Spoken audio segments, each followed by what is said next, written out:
Welcome back. The 36th chapter begins with a wonderful sketch of bourgeois morality. The innkeeper, who stood in the inn's doorway, said, "This group approaching now is a beautiful troop of guests. If they stop here, we'll have a guardeamus." The Latin means "let us rejoice" and refers to the passage known as the Triumph in Heaven from the New Testament's Apocalypse, or Revelation of St. John. Let us rejoice and be glad and give him glory, for the marriage of the Lamb is come, and his wife hath made herself ready. By alluding to this heavenly marriage, Cervantes signals his novel's conclusion, which will occur via a series of exemplary unveilings. The more accurate term is anagnorisis, meaning epiphany or recognition in Greek, and which, since Aristotle's Poetics, has been considered a key aspect of any literary work. By the way, the genre that relies almost exclusively on anagnorisis is the Byzantine novel.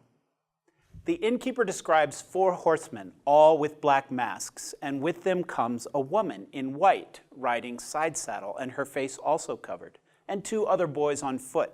Not wanting to be recognized, Dorotea covers her face, and Cardenio hides in Don Quixote's room. One of the riders places the woman in a chair in the inn, and the 2 servants lead the horses to the corral. The priest interrogates one of the boys, but all the young man knows is that the others have asked him and his friend to accompany them to Andalusia, offering to pay us very well. The commerce theme again, and another north-south trajectory. There are also echoes of Camilla's fate in the novel of The Curious Impertinent, because the boy tells the priest that the lady travels against her will, and as can be inferred by her clothes, she is a nun or else soon to become one, which is more likely. And perhaps because her becoming a nun is not by choice, she is sad, or so she seems. The priest returns to the inn. Present are Sancho, Dorotea, although veiled, the priest and the barber, Cardenio, hiding behind the door to Don Quixote's room, and the anonymous woman and writer, each of these wearing masks for travel on the dusty roads of Castile. What happens now is a serious melodramatic version of the comedic chaos of chapter 16 when Maritornes had visited the mule driver in the attic with Don Quixote.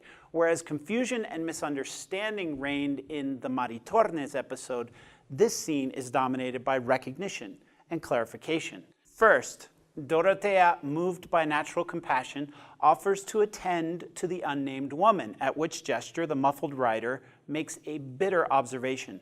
"Don't trouble yourself, my lady, to offer this woman anything, because she's in the habit of not appreciating what is done for her. Nor should you try to converse with her unless you wish to hear lies from her lips." The unnamed woman fires back, "My pure truth is what makes you false and deceitful." At these words, Cardenio yells from behind the door, "What voice is this that I hear?" The woman, in total shock, rises to enter the other room, but the writer stops her. Now the taffeta that covered her face falls away, revealing an incomparable beauty, a miraculous face, although pale and traumatized. We will want to remember this image.